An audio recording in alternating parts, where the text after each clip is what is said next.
Viceministra, alguna pregunta sobre los traslados del día de hoy. El traslado 1846, que es por $300.000, es para alimentos para consumo humano, específicamente para el hospital Nicolás Solano. Si nos pudiese explicar a los diputados de la ciudadanía un poco sobre de qué consiste esto. ¿Es para doctores, es para todo el hospital? ¿Quién suministra estos alimentos? Si lo pudiese detallar un poco más, se lo agradecería, viceministra. Para hacer de una vez preguntas sobre el siguiente traslado, que es el traslado 2635. Este traslado por una es para personal, específicamente para crear posiciones con cargos de médicos, enfermeras y técnicos de 4 millones. No encuentro el detalle aquí en este documento de cuánto personal es.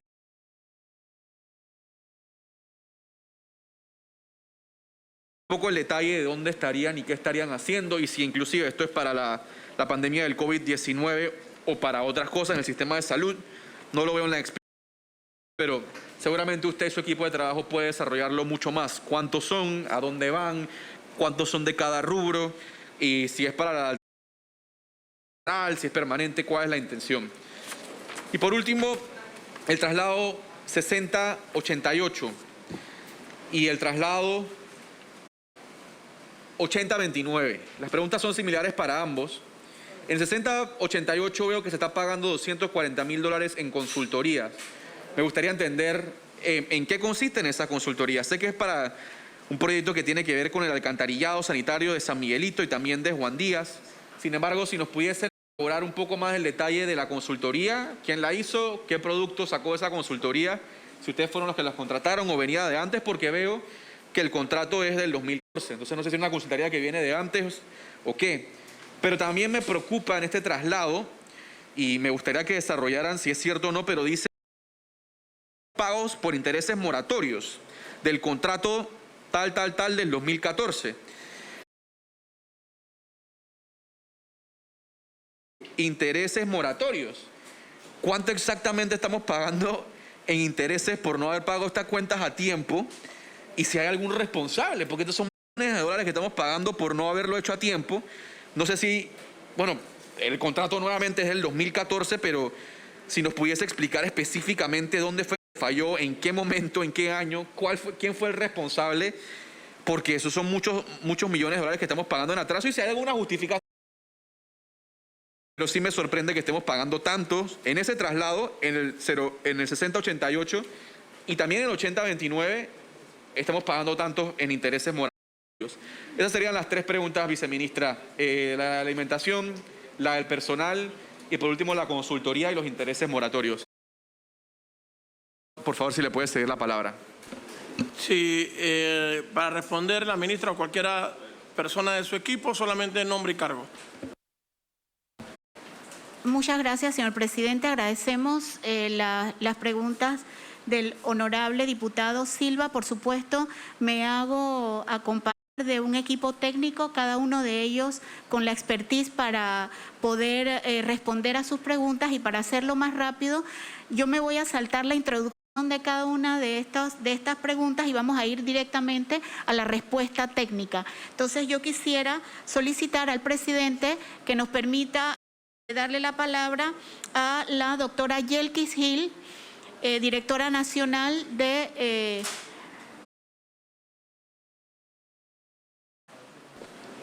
Con gusto, nombre y cargo, nada más para que conste en acta. Doctora Yelkis Hill, directora del Hospital Nicolás Solano. Estamos hablando de 308 camas. El requerimiento del año fiscal que fue aprobado en el tema de alimentación fueron un aproximado de 80.000, pero el requerimiento real del hospital son los 300.000. ¿Cuánto? Un promedio de raciones, estamos hablando de 630 para pacientes hospitalizados y un aproximado de 290, 150 del mayo del 2002, que habla del uso de los comedores de entidades públicas. ¿Quién produce la comida? Nosotros mismos, honorable diputado. Hay un comedor, pero obviamente hay que abastecer al hospital las dietas cumpliendo con la alimentación y los líquidos necesarios por kilocalorías de lo que establece cada servicio. Dentro del personal, eso ya está estipulado, sería personal de información como médicos internos, residentes, otro personal que esté en el tema de docencia, trabajando en su turno de trabajo, y también al personal de enfermería, supervisores de sala, auxiliares de enfermería. Algo es cumpliendo ya un decreto que se había establecido en el 2002 para el tema de los funcionarios que trabajan, que muchas veces toca, como bien decimos, dar la milla extra. Entonces, el aproximado son 300.000 y vamos a aprovechar para pedirle a los compañeros del MEF que el Hospital Nicolás Solano para el 2022 va a pedir 300.000 porque necesitaríamos eso, no 80.000, porque si no volvemos a estar aquí solicitándole ese traslado de partida anual. Es la proyección y muy probablemente en pandemia. Entonces estamos haciendo los ajustes porque, vuelvo y repito, es la comida que produce el hospital. Diputado Silva. No hay preguntas ahí, estimado diputado presidente. Si pueden proceder, por favor, con la pregunta entonces del personal del traslado 2635. Gracias. Para responder, señora ministra. Muchas gracias, señor presidente. Honorable diputado, me gustaría solicitarle, presidente, la cortesía para que la licenciada Muñoz, que es la directora nacional de Recursos Humanos del Ministerio, pueda dar respuesta a la consulta del honorable diputado Silva.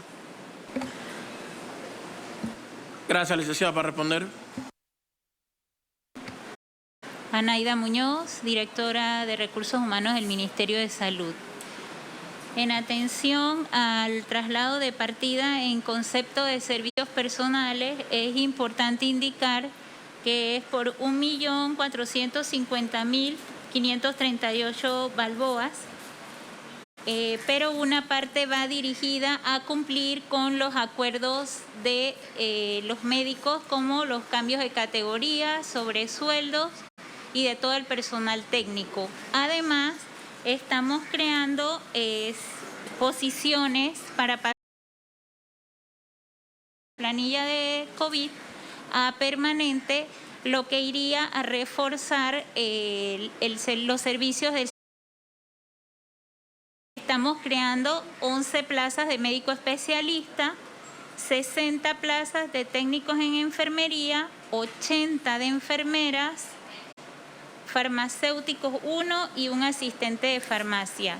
Esto iría a reforzar la red primaria de salud, que por años ha sido muy debilitada, y ahora lo que vamos a empezar a pasar de la planilla de COVID a la planilla fija, el personal que se requiere para reforzar la red primaria. Esto indica que los fondos solicitados para la planilla COVID va a ir disminuyendo toda vez que pasarán a la partida de sueldo fijo. Gracias. Diputado Silva. No tengo preguntas ahí, presidente. Si pueden proceder, por favor, con entonces el traslado 6088. Ahí específicamente les pregunté sobre la consultoría de 240.000, en qué consistió, para quién fue, qué se hizo, qué resultado hay, si eso fue un contrato anterior a este gobierno o es de ahora. Y también, y sobre todo, el pago de los intereses moratorios, porque veo que están dos traslados, en el 6088, en el 8029, y que si se suman son varios millones de dólares. Entender exactamente qué pasó ahí, a qué se debe, cuándo se debió haber pagado, si hay algún responsable, hay alguna justificación. Presidente, por favor. Para responder, nombre y cargo, el que va, por favor. Sí, buenas tardes, Rafael Díaz, coordinador del programa Saneamiento de Panamá. En efecto, señor diputado, referente a lo que los intereses moratorios, a la cual usted comenta, por el cual uno de esos proyectos fue culminado el pasado, y otro que está próximo por terminar en este junio de este año, ¿verdad? Uno corresponde a lo que son las redes de San Miguelitos y el otro es por la colectora de Juan Díaz, obras complementarias. En efecto, nosotros, como son fondos locales, nosotros no hemos podido tener la asignación presupuestaria para poder darle frente a ese pago de intereses moratorios por retraso en cuentas de avances que en su momento se fueron desarrollando y que por el cual ha venido transcurriendo, y que para nosotros es importante que todos estos intereses que si por cuenta no pagas a tiempo al contratista, evidentemente se ve afectado en lo que son los fondos locales, porque no son financiados nada de esta parte por los bancos financiadores. Diputado Silva. Gracias, presidente. Sí, comprendo que, y me acaba de explicar que este es por el pago de retraso de pagos, pero nuevamente no sé si tienen alguna explicación de cuándo se debieron haber hecho estos pagos, si eran este gobierno o el anterior. Supongo que el anterior por el contrato es de 2014, pero no lo sé. Si sabe si hay algún responsable o alguna responsable por qué no se hicieron estos pagos, o hay alguna justificación. Y también, ahí sí me gustaría escuchar si esto es usual, porque hemos visto que hemos pagado bastantes contratos con atraso, pero creo que este es el primero, o quizás uno de los primeros que he visto, donde el atraso o se le adjudica intereses, y me parece pues bastante fuerte que estemos pagando millones de dólares nuevamente por retraso. Y lo que quiero entender es por qué sucedió eso, por varias razones, para saber nuevamente si hay un responsable, si hay una razón de ser y cómo se puede evitar eso a futuro, porque es bastante dinero. Presidente, por favor. Para responder. En efecto, es un proyecto que viene de la administración pasada. Nosotros responsablemente pues, le hemos dado frente a todo lo que es el avance, pago de cuentas atrasadas, evidentemente, y asimismo, pero eso viene de un arrastre de muchísimas cuentas. Los saldos eran importantes, por la cual se le ha venido adeudando no solamente a esos contratistas, sino a muchos otros contratistas. Hacemos siempre hincapié pues, en el tema de cuando entramos de intereses moratorios para que evitemos innecesariamente estos tipos de pagos, pero bueno, como le comentaba en un inicio, la asignación presupuestaria por la cual son por fondos locales, hemos tenido el limitante en ese sentido.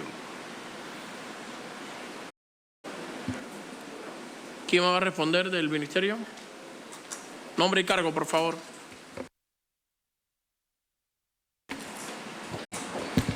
Buenas tardes, presidente y honorables diputados de la comisión.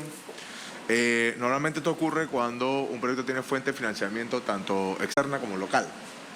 Es decir, en la parte externa, cuando lo está financiando alguna multilateral, llámese CAF, BID, Banco Mundial, y la fuente local obviamente es la parte del Estado, ¿no? Entonces, cuando hay este tipo de atrasos que está en los contratos, puntualmente de la multilateral, con la entidad, hay algún tipo de este tema de los famosos intereses para con las cuentas presentadas a tal fecha que debería ser pagada, ¿no? Entonces, eso es lo que los colegas de Saneamiento de Panamá están entonces, obviamente, al proyecto ya terminado, haciéndole frente a través de lo que se conoce como cuentas de vigencia expirada y cuentas de vigencia corriente para la actual vigencia fiscal. Muchas gracias.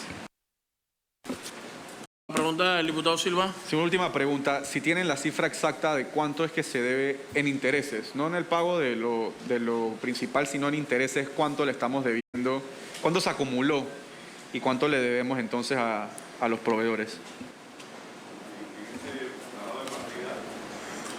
Perdón. En este traslado de partida es 1.001.000 lo que en intereses moratorios corresponde a este contratista, pues. En estos dos proyectos de San Miguelito y la colectora de Juan Díaz. Gracias, presidente. Claro que quiero decir, y creo que de mis preguntas y de mi intervención se notó mi preocupación, pero esto es algo que hay que definitivamente que corregir. No hay razón de ser de que el Estado esté pagando millones de dólares en intereses. Y yo sé que este no es su contrato, y ustedes no celebraron este contrato, y quizás hubiese hecho ustedes, lo hubieran pagado. Pero aquí definitivamente que hay una responsabilidad que alguien tiene que asumir. Estos son contratos del 2014 que hasta ahora se están pagando, y por pagarlos atrasadamente ahora tenemos que sacar dinero para pagarle intereses de dinero de todos los panameños. Y yo creo que eso es injusto y es poco responsable de quien sea que haya tenido la responsabilidad, que ojalá podamos lograr conseguir quiénes fueron y se les sancione de la forma que tenga que ser, porque nuevamente no estamos hablando de cientos de dólares, son millones de dólares que se tienen que pagar ahora en multa por un atraso en el pago del contrato, que nuevamente no es un contrato que ustedes hicieron, pero estamos cargando desde hace mucho tiempo. Y claro que hay que pagarlo, pero también hay que hacer las correcciones a futuro y para evitar que esto vuelva a suceder. Gracias, presidente. Listo. Tiene la palabra el diputado Cristiano Adame.